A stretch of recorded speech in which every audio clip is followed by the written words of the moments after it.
Welcome to the Central Indiana Sports Report Pacers fans, and it's been way too long since we've had our Pacers guys together. Mike Rich, John Robertson, Will Retherford, welcome guys. Can't wait. It's starting tonight. Absolutely excited. It's right around the corner. What is it? T-minus, what is today? I don't even know what today is. The 6th or something like that? The 6th. 5th? 6th. So, yeah. Pretty exciting stuff. I'm ready to see what we're made of this year. And, of course, guys, we'll start tonight in the preseason opener. I cannot remember who they play. Minnesota doesn't really matter. In the preseason, you don't even pay attention to the other team. What I'm ready for is the 23rd. Yeah, I think that's the biggest date. That's the date we'll be most excited. But this is cool. Start of the preseason. We're going to get to see some stuff. Let's hear from John and Will, and then we'll get back to Mike. What are you most looking forward to the next, what did you say, Mike, 17, 18 days of the preseason? Yeah, 17 days. I'm looking forward to seeing how well this team kind of does a next man up and how well they gel and just make the best of what the situation is. I know everybody's thinking that there's not a whole lot of hope to be had in Indianapolis with Tyrese out, but I think if you look at the Fever season as any kind of guide, the Fever team reminded me a lot of the Pacers, and I think the Pacers can do kind of the same thing that the Fever did. So Furphy seems exciting. I don't know if you guys have seen any of the clips of him. He looks good. I think Nembhard's going to be stepping into that role and do a good job. I love me some Nesmith, so I'm undecided on Jay Huff. I don't know what to expect from him. I think the ceiling is high, but I also think the potential of him reaching the ceiling is not. I don't want to sell him short yet, but I don't know that he's going to be a huge difference maker, but we'll see. That's one of the things I'm looking forward to seeing the most, and in particularly, I think Jay Huff, of the new people, seeing how they fit in. I think that really outside of Huff, I'm not sure you're really expecting anybody to have a huge role on the team that is new. I think that you're just excited to see what this team looks like minus Tyrese Halliburton. Is this a team that depth can continue to prevail? Is this a team that's going to struggle? I tend to think that this team can match or eclipse their win total from last year. I think that 50 wins. I agree. They played poor down the stretch or at the beginning of the year without Nembhard and Nesmith on the roster for injuries. I think this team has a chance to be really good. I would not expect Jay Huff to be much worse than Miles Turner was, in all honesty. I think they're going to fill a pretty similar niche on this team. And I think Isaiah Jackson is probably the player that I'm like, hey, is he going to be a legit starting 5 center at the NBA level? Jarris Walker's another one I really want to see. And, of course, James Wiseman. See how they fit. See how James Wiseman fits in. See what kind of role Jarris Walker has. See what kind of role he has tomorrow. I think that might tell us something. Yeah, I think Walker is one of those ones that we've been waiting for him to see how he developed. This is a great season for him to step up and be a big player on the team. I think it's put up or shut up time for Matherin. I love Benny, but he's got to be a consistent player. So I think this is his season to do that. That's who I'm really interested to see how he steps up. Talking about stepping up, he's the one player that has to step up. So really interested to see how well he does. I think Huff is going to be fantastic for us. I think he's going to be a better fit than Miles. I think he's going to do things Miles didn't do. Same thing with Jackson. Jackson is going to be he's going to be down low. He's going to rebound. He's going to do the dirty work. So those two players together, I think I think they're going to be much better off. If they had Miles without Tyrese Halliburton, I think this team would be worse. Agreed. Yep. I agree with Will. I think this team's winning more games than last year. I don't think they're probably winning more playoff games than last year because of the competition level. I wouldn't count them out. I wouldn't count them out either. They played over what was predicted the last 2 years. And I agree with what John said. I think, what the Fever done, they have a good blueprint. I think what Indiana sports is doing right now is just kind of crazy. We are just so lucky to be Indiana fans with the Colts, the Fever, the Pacers. I mean, IU football, Purdue uh, basketball. yeah, Yeah. all over Indiana. I mean, hell, Notre Dame was in the national championship a year ago.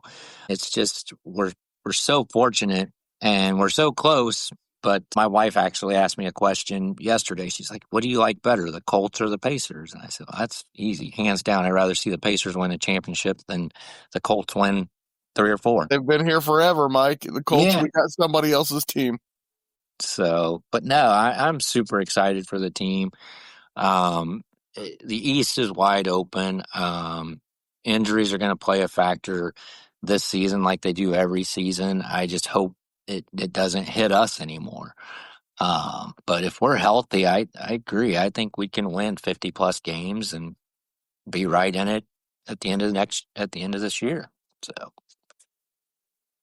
On paper, you look at this team. I mean, minus Tyrese, obviously he performs and plays to a level that the Pacers. It's going to be hard to replicate. But he wasn't awesome last year in the regular season.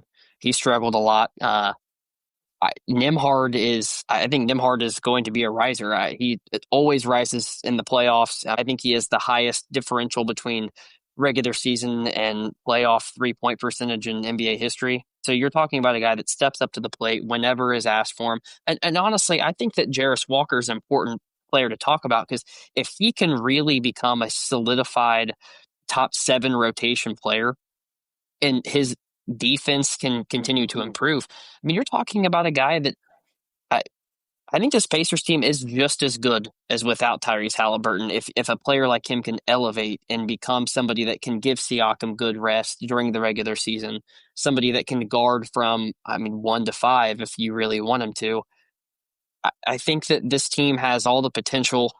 I also think there's a chance they win 38 games if injuries happen to the wrong players. right. Like that's their range. I could see it even if there weren't injuries. I could see this roster not working. It's possible. It's going to be a different team. We know that. Ben Mathurin being part of the starting unit means that it'll be a different type of team. I think even Rick Carlisle's talked about that. He's going to have to fit in with what the Pacers do. And the Pacers, he said, are also going to have to fit in with what Ben Mathurin does because he's that good. Yeah. Or potentially that good, at least as a scorer. And I don't want to be mean, guys, but I think this team's automatically better because Miles Turner's out of the way. I agree. I think, yeah, especially without, like I said, maybe without they'll get a rebound from time to time this year. Can you imagine Miles Turner being on this team without Halliburton? He'd be out at the 3-point line shooting threes. I mean, wouldn't play much defense, wouldn't rebound. I really hope that's not Jay Huff because I have a feeling that's what Jay Huff's going to be. I don't think that's Isaiah Jackson, though. It's definitely not Isaiah Jackson. And I'm hoping that's who's starting and who's healthy all year. Me too. Yeah, I'm super excited for the team. I'm optimistic and. Yep. A couple other guys I want to talk about that we should be keeping an eye on here during the preseason is, of course, Cam Jones, who I think they have high expectations for, an Andrew Nimhard type player that they think they found a diamond in the rough again. And also, and I think John brought him up a little earlier, Johnny Furphy. We know how athletic he is, and we think he's part of the future. We don't think he's part of this year's rotation, though, right? I'm buying a Furphy jersey. I don't know why not. Wow. I don't know why he wouldn't be part of the rotation. He's not good enough yet. He's a minus defender. He doesn't have great basketball instincts yet. What he does have is incredible skills and athleticism, though. Yeah, I'm still not sold on him. They honestly believe he is a future star in that organization. They really I do. believe. I'm all. I just don't know how soon. He's still really young and raw. I do think Jarris Walker makes a bigger impact this year than Furphy does, like if you want to be honest.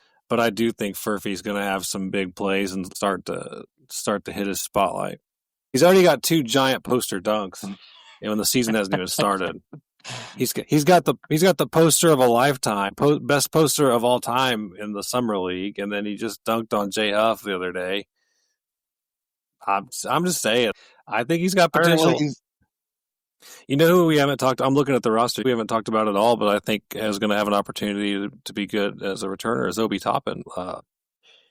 As Mike Rich knows, I grade the games, each play, a minus or a plus, whether you contributed to scoring or giving up a basket. And even games 2 years ago when Obi Toppin would score 24 points, he would end up with a negative score because of his defense. And last year, he was pretty good. He was not a liability in the playoffs. I thought that he was a huge asset to have the ability with that length and his athleticism to also shoot the three ball incredibly efficiently. And I thought that his defense was pretty good. Holmgren was a matchup that I think benefited Obi in a lot of ways. It's not a traditional back to the basket type center. Obi's long. He can kind of defend that level of length, but you saw the flashes of him being a guy that you look to try to potentially extend early in the year if you can get him on a team-friendly deal. That's one thing that Pritchard's been really good about is getting guys locked up before they get really expensive. He did it with Nembhard and Neesmith. Those are two players that you look at are going to be playing well below what they should be making. And, I mean, maybe Obi Toppin is that kind of guy for the Pacers team. Also looking forward to the next step for Nembhard and Neesmith. I think they're both going to make another jump this year. And I'm interested. Hopefully Wiseman stays healthy this year too, and see what he's made of too. So he's another one with the Jackson. Really interested to see how he looks as far as athleticism because everybody knows they both have it. Mm-hmm. Let's hope they still have it. And we're going to see, what Carlisle gets paid to do as coach. And, I think he takes these pieces, and I think we turn out a pretty good season still. And you guys feel free to comment on this. I think someone was hinting at earlier is that I think Halliburton cost them a lot of regular season games last year by not playing well in first halves at times. They're going to miss him in the postseason for sure, but I think they were disappointed in the regular season last year, and I don't think they're going to be this year. That's all I'm saying.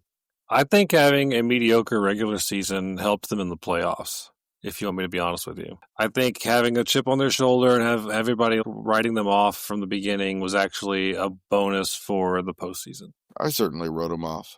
I thought they were the best team in the East on paper the whole year. I thought they should have been the East. They were a 4 seed. They really just kind of took care of business through the East, I would say, pretty easily.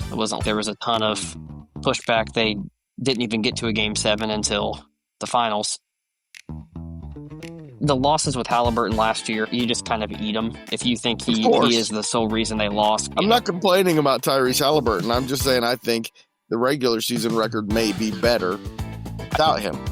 I also think that Nembhard and Neesmith not being there for 6 weeks apiece last year made a big difference. I think that you touched on Neesmith. I mean, I think if this postseason run doesn't give Aaron Neesmith all the confidence in the world, I really don't know what should, because he was incredible that entire postseason run. I think he's somebody that is exactly what this team needs, like a 3-and-D wing perimeter guy who can fill the lunch pail type guy role every single day. So I don't know. We'll see, I guess, if they can come together and make it all happen, because I do agree that Mathurin probably has an impact on changing just the dynamic of how this team is ran.